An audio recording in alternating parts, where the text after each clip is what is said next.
Halo teman-teman, di video ini kita akan ngobrolin soal TA video dokumenter. Nah, di sini udah ada Jose. Jose ini A student ya, jadi mahasiswa yang nilai selalu A. Nah, Jose habis menyelesaikan video dokumenter tentang nelayan di Cilincing, terus tayang di YouTube-nya Kompas TV. Nah, kita akan ngobrol dengan Jose. Jose, halo Mas. apa kabar Jose? Baik Mas. Ya, oke. Selamat untuk karyanya ya. Thank you Mas. Udah banyak yang nonton ya. Udah berapa sekarang? Kemarin terakhir dilihat sih 17. 17. Wah, keren banget ya guys.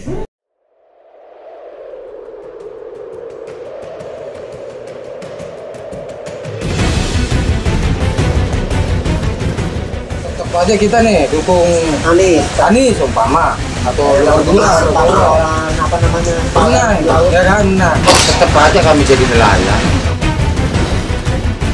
Untuk anak ya mudah-mudahan sih ya kalau bisa ya jangan sampai ikut nelayan juga lah. Aman tentu aja.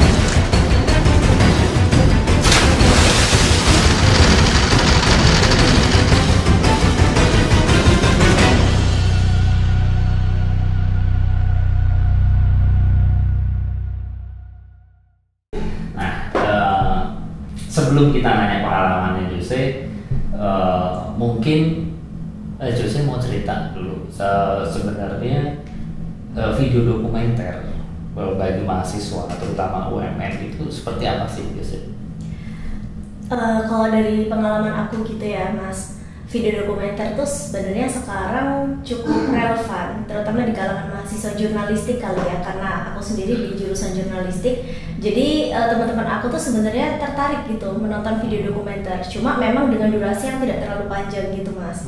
Nah, menurut mereka tuh berdasarkan aku ngobrol gitu sama circle-circle aku, mereka bilang bahwa video dokumenter tuh bisa memberikan mereka insight baru gitu loh. Dan buat orang-orang yang memang tertarik di bidang jurnalistik gitu, yang tidak merasa salah jurusan, mereka merasa memang video dokumenter tuh menarik untuk menambah pengetahuan, kemudian untuk membuat mereka tahu akan suatu isu yang sebelumnya mereka belum pernah tahu gitu.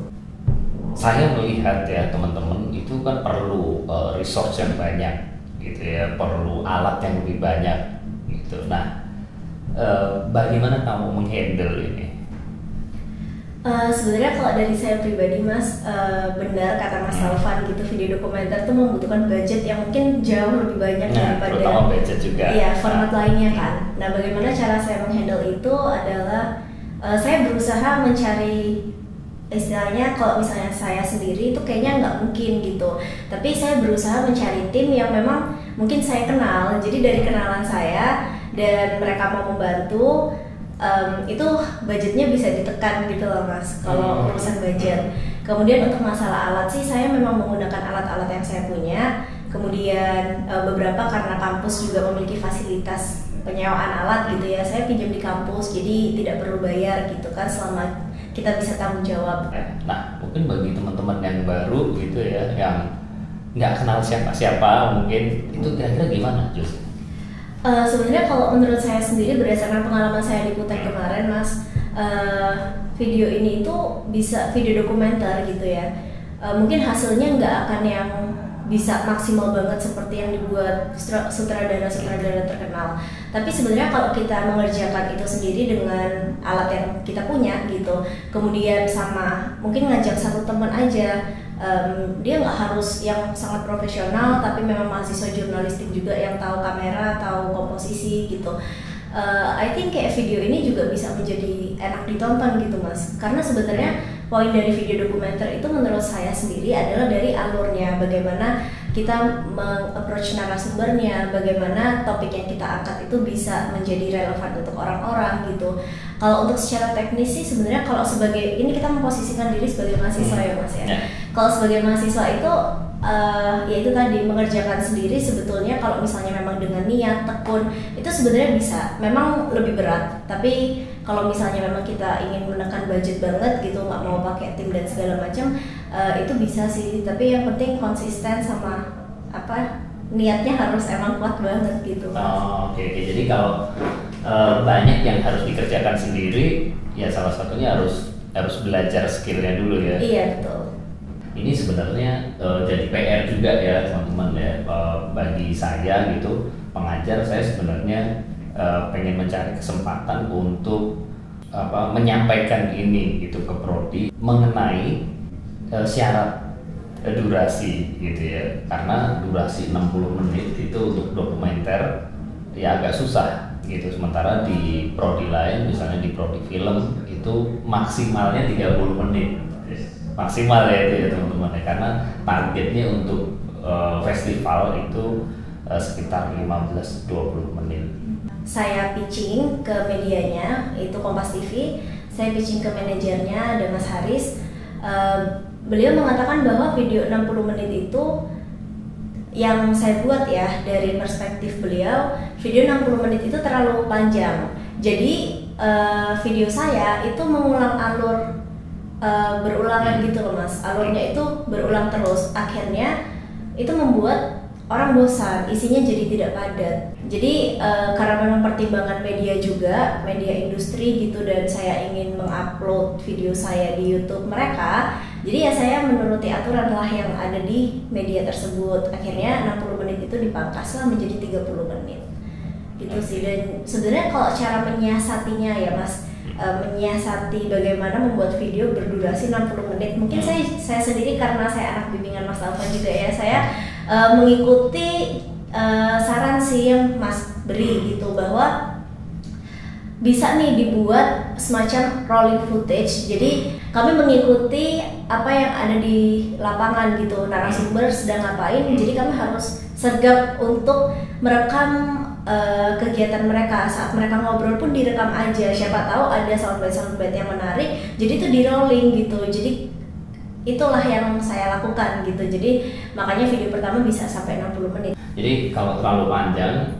selain resikonya bosen tadi ya, secara storytelling nggak nyampe. Iya. Kalau dari saya sendiri tuh, saya awalnya mulai memikirkan idenya dulu Mas.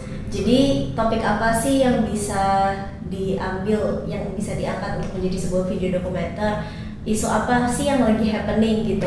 Sebenarnya waktu itu juga sempat stres banget ya, karena susah gitu Mas sebenarnya cari topiknya itu susah. Ketika topiknya udah ada, baru gampang mengerjakan lainnya. Nah, topiknya tuh awalnya saya carinya dengan nge-scroll gitu sih Mas, di media, nge-scroll berita di Google, di media sosial. Saya cari apa sih kira-kira yang menarik gitu, yang dalam arti topik ini itu memiliki kualitas yang bagus juga ketika diangkat menjadi sebuah bentuk karya audiovisual gitu Mas. Kemudian banyak tuh artikel-artikel muncul, karena saya risetnya udah dari tahun lalu. Banyak artikel yang baru pada tahun Desember 2023 kayak gitu-gitu. Itu dari Kompas ID, kompas.com, kemudian ada dari beberapa media lainnya, bahwa nelayan memang sampai sekarang masalahnya belum selesai gitu.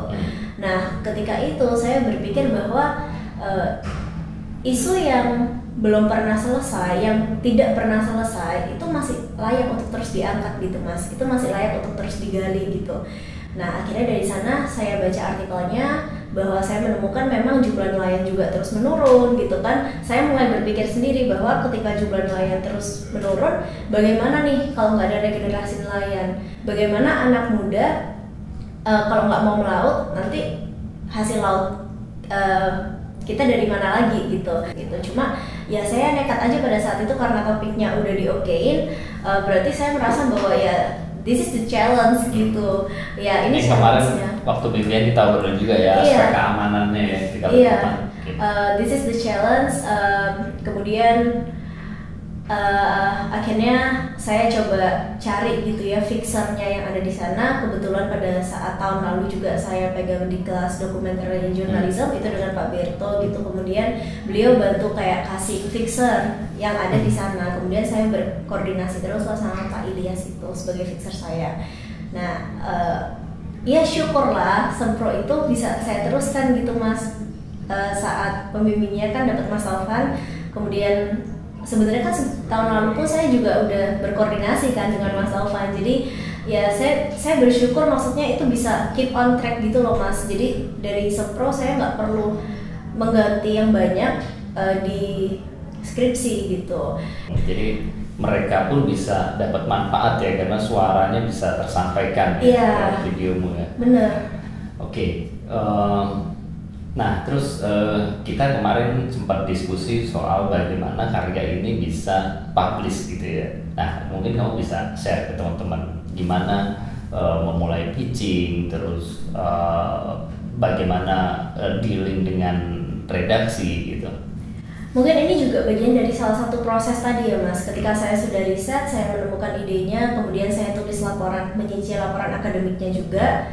Pertama, bisa dapat nilai A. Kedua, karya yang kita buat itu bukan sia-sia, itu nggak sia-sia gitu. Jadi karya yang kita buat benar-benar bisa ditonton banyak orang, bermanfaat bagi banyak orang. Jadi ketika misalnya nih yang pikiran saya pada saat itu ya, kalau saya udah tua nih, jejak digital kan nggak akan hilang ya Mas. Saya tinggal ketik YouTube gitu karya saya bisa tunjukin ini karya mama dulu gitu. Iya. Jadi portofolio ya. Iya, jadi portofolio yang nggak pernah hilang gitu. Dan itu bukan di YouTube pribadi tapi di YouTube-nya media, industri media yang memang sudah banyak dikenal oleh masyarakat ya. Itu bisa menjadi sarana saya juga membanggakan orang tua lah. Jadi mereka menyekolahkan saya di sini jauh-jauh ya nggak sia-sia gitu. Okay. Jadi saya pitching idenya dulu, kemudian Mas Haris selaku manajer digital Kompas TV-nya itu baca nih proposal saya Mas dari bab 1 sampai 3 pada saat itu. Beliau baca proposalnya, beliau bilang oke kok boleh jalan nih gitu. Secara topik sih oke gitu. Jadi ya udah akhirnya pada saat itu saya teruskan lah karena beliau sudah oke kan. Nah cuma memang kami memiliki kesepakatan bahwa hasil karya saya nanti harus mengikuti standar Kompas TV punya. Jadi saya deal dengan itu juga dalam arti karya saya harus melalui quality check mereka terus gitu Mas. Oke, Sama jadi Mas Haris. dalam prosesnya itu mereka juga tahu gitu ya, mengikuti ya. Iya betul. Dalam prosesnya mereka mengikuti, justru itu yang mereka mau gitu kan. Agar kalau misalnya kita kasih hasil jadinya langsung kan akan sulit nih Mas buat ngerombak lagi gitu kan. Jadi memang dari draft cut-nya dulu sesuai alur editing yang pada umumnya gitu. Mereka revisi, kemudian saya revisi draft cut, kemudian saya kasih lagi gitu. Kemudian mereka kayak oh udah lebih oke nih draft cut-nya bisa diedit, dipercantik lagi mulai dari ditambahin back sound, subtitle dan segala macam gitu. Baru video hasil jadinya pun nggak langsung jadi juga gitu, dikasih lagi ke mereka lihat kayak oh ini kurang apa gitu, terus nanti direvisi lagi sampai pada akhirnya mereka bilang oke, ini sudah layak tayang gitu. Jadi jadi memang ada proses-proses itu. Dan kalau misalnya tadi menjawab Mas Taufan yang bagaimana dealingnya, sebenarnya mungkin kalau setiap media aturannya berbeda gitu ya Mas, tapi kalau misalnya di Kompas TV memang mereka bilang kami hanya bisa menyediakan platformnya nih untuk karya kamu tayang. Saya tidak masalah dengan itu, cuma mungkin buat beberapa teman-teman yang mungkin punya pandangan berbeda gitu ya Mas, yang kayak karya saya mau dijual nih gitu, saya mau jual karya saya mungkin bisa gitu Mas di media-media lain gitu kan, bisa dicoba juga. Atau mungkin karena saya ini kan pertama kalinya ya Kompas TV itu menayangkan karya mahasiswa katanya gitu kan. Jadi mungkin setelah ini akan ada kebijakan baru, kan kita nggak tahu Mas, siapa tahu karyanya mereka juga bisa dijual ke Kompas TV, kita kan nggak ngerti gitu kan.